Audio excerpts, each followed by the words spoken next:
الحمد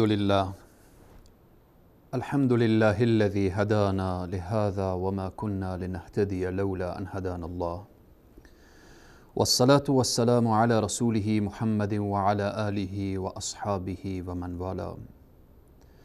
قال الله تبارك وتعالى في القرآن العظيم: فأعوذ بالله من الشيطان الرجيم. يا أيها الذين آمنوا كتب عليكم الصيام كما كتب على الذين من قبلكم لعلكم تتقون. وأيضا قال الله تبارك وتعالى: لئن شكرتم لأزيدنكم ولئن كفرتم إن عذابي لشدید. خدمت همه بینندگان عزیز و گرامی، همه بندگان محبوب الله سبحانه و تعالی، همه عزیزانی که در این لحظه این برنامه رمضانی را و دروس رمضانی را مشاهده می کنید، خدمت تک تک شما عزیزان السلام علیکم و رحمت الله تعالی و برکاته. الله سبحانه و تعالی برای ما توفیق بیان و برای شما عزیزان و بزرگواران توفیق شنیدن و برای من گوینده و برای شما بینندگان عزیز و گرامی الله سبحانه و تعالی توفیق عمل عنایت بفرماید. بحث ما پیرامون درس های از رمضان هست. ماه مبارک رمضان چگونه ماهی است؟ قبل از اینکه پیرامون این ماه با عظمت صحبت بشه، چه خوب است که در این درس و در این جلسه و در این برنامه پیرامون استقبال از مهمان عزیز داشته باشیم. برادر مسلمان، خواهر مسلمان، آیا می دانید استقبال از مهمان، پذیرایی از مهمان از خود شرایط و از خود برنامه خاص داره؟ مهمان عزیزی به طرف تو می آید، وقتی می شنوی بهترین عزیز به سراغ تو می آید، به دیدار تو می آید، به خانه تو می آید. اگر یک ماه قبل بشنوید از آمدنش لحظه شماری می کنید. اگر چند ماه قبل از آمدنش خبر برای تو برسه که فلان عزیزی، فلان مهربانی، فلان کسی که تو عاشقش هستید، او را دوست دارید، میخواهد طرف تو بیایه، چقدر لحظه شماری میکنید؟ چقدر انتظار میکشید؟ چقدر روزها و ساعتها و ثانیه ها را شمارش میکنید در انتظار بهترین دوست؟ و چقدر خانه را سر و سامان میدهید و چقدر کوشش میکنید پذیرایی خوب و پذیرایی زیبایی از آن مهمان دوست داشتنی خود داشته باشید. حالا این مهمان عزیز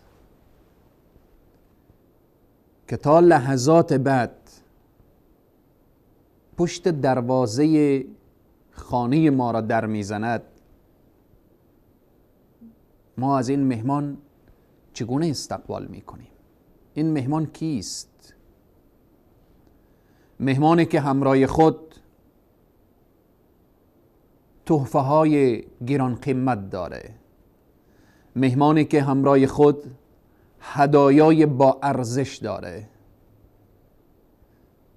مهمانی که با دست خالی نیامده، خیلی با دست پر آمده تا دست من و تو را بگیره، به طرف فوز و فلاح و رستگاری سوق بده.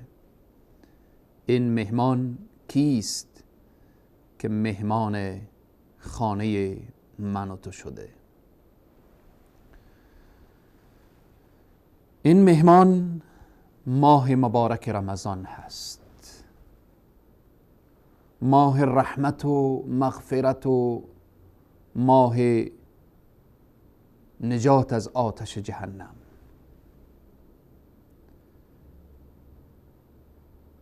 برای استقبال از رمضان چی آمادگی دارید؟ چگونه میخواهید از این ماه رحمت و مغفرت پذیرایی داشته باشید؟ پذیرایی از ماه مبارک رمضان چیست؟ اندک مهمانی میآیه پذیرایی داریم، موتر به استقبالش روان میکنیم، خانه را جارو میزنیم، خانه را عطر فشانی میکنیم، غذاهای رنگارنگ میسازیم تا بتوانیم رضایت مهمانی که او در خانه ما چند لحظه قرار میگیره و پس برمیگرده، با انواع مختلف کوشش میکنیم از او پذیرایی کنیم. حالا متفاوت هست، اگر مهمان یک فرد بزرگ باشه یا از طرف یک فرد بزرگ آمده باشه، استقبالش و پذیراییش متفاوت هست. این مهمان عزیز ماه مبارک رمضان، این از جانب کی آمده و این پیک و خبررسان و هدایایی که همراه خود داره از جانب کی آورده؟ خواهر مسلمان، برادر مسلمان، ماه مبارک رمضان این مهمان عزیز از جانب رب العالمین آمده. هدایایی که داره از طرف خودش نیست، این هدایا را پروردگار عالم به این داده که برو برای بندگان ما بدی. پس باید از این مهمان به اندازه قدر و شأنش پذیرایی بشه، به اندازه عظمت و بزرگیش باید پذیرایی بشه. پذیرایی از ماه مبارک رمضان، از این مهمان عزیز، از این مهمان دوست داشتنی، از این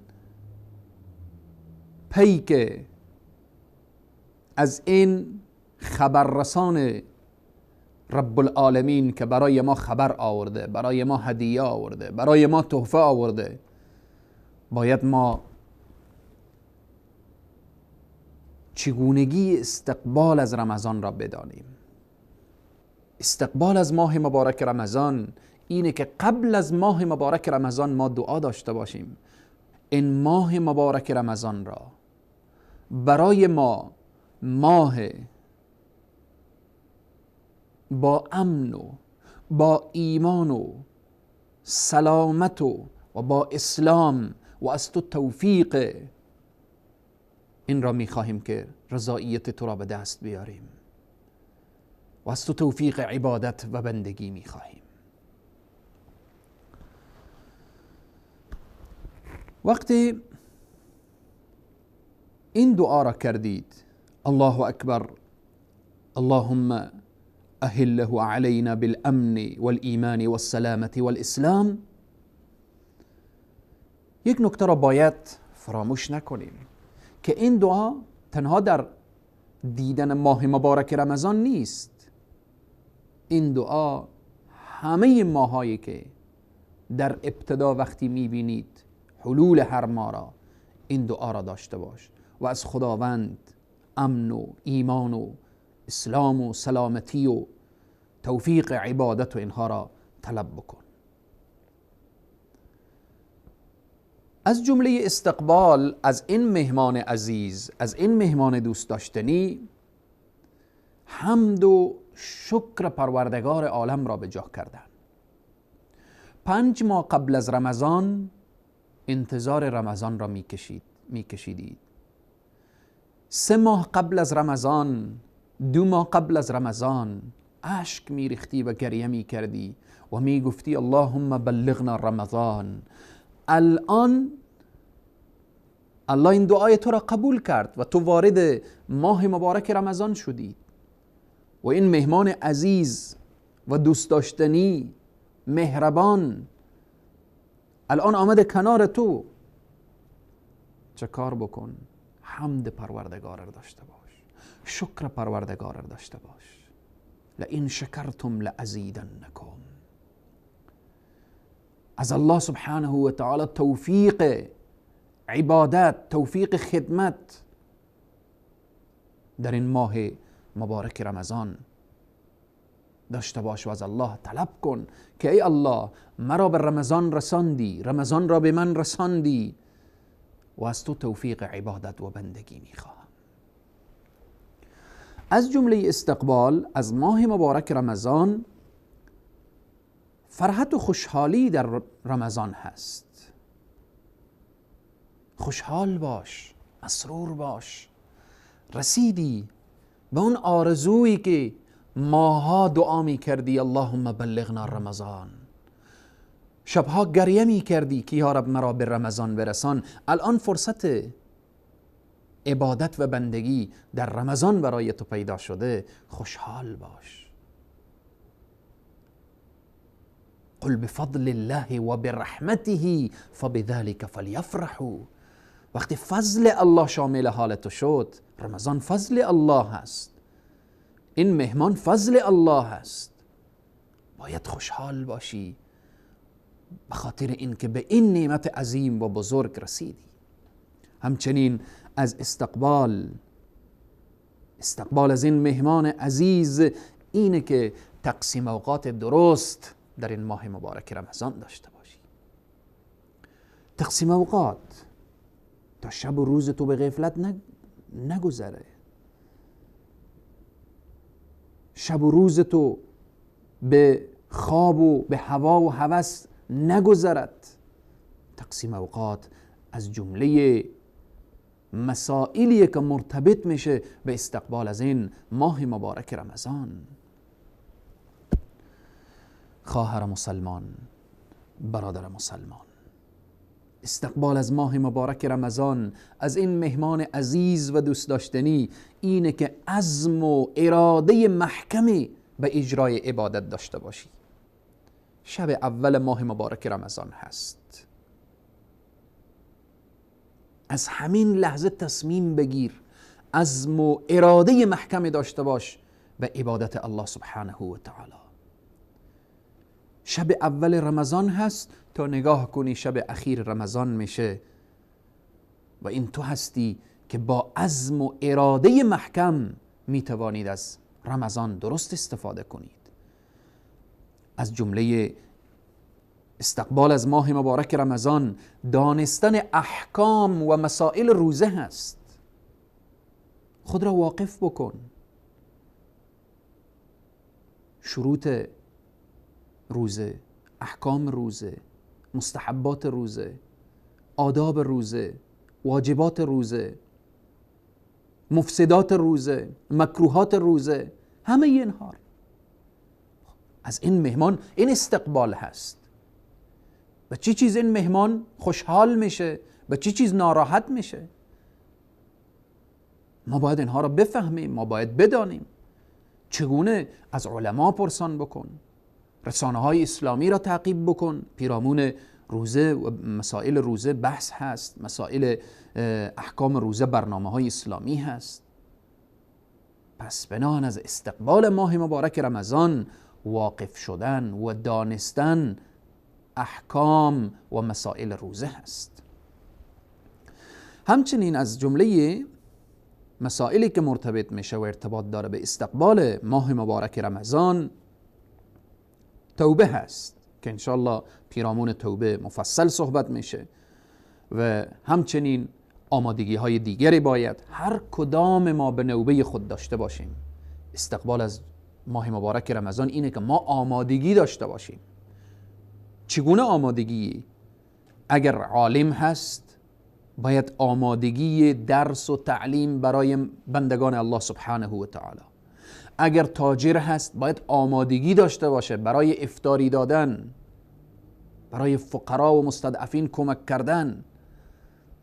اگر هر کدام ما، اگر عوام هست باید جستجو بکنه که در این ماه مبارک رمضان کجا درس تفسیر هست، کجا درس حدیث هست، کجا درس فقه هست، در کدام مسجد، در کدام مرکز اسلامی. پس به اینه که اینها مسائلیه که از جمله استقبال ماه مبارک رمضان. عزیزان و بزرگواران، از این مهمان باید درست و صحیح استقبال بشه، درست و صحیح پذیرایی بشه، تا اینکه کسی که این رمضان را فرستاده، کسی که این رمضان را روان کرده، کسی که این رمضان را عطا کرده، کسی که این ماه زیبا را برای ما فرستاده، تا او از ما راضی بشه. ما هر قدر از نماینده شخص استقبال بکنیم طرف راضی میشه. ولله المثل الاعلی. مثال و بیان من این بود که هر قدر ما رمضان را از خود راضی بگردانیم متوجه باشیم که رب ما از ما راضی میشه.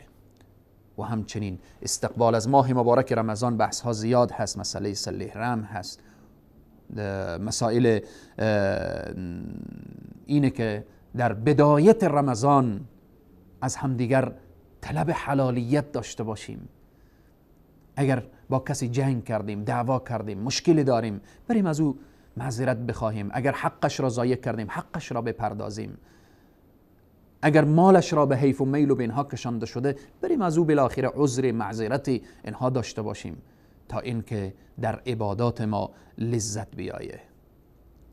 به هر حال سخن اخیر من این هست که از رمضان چنان استقبال کنید مثل که زمین خشک از باران استقبال می کند، مثل که مریض از طبیب استقبال می کند، مثل که عاشق از معشوق استقبال می کند.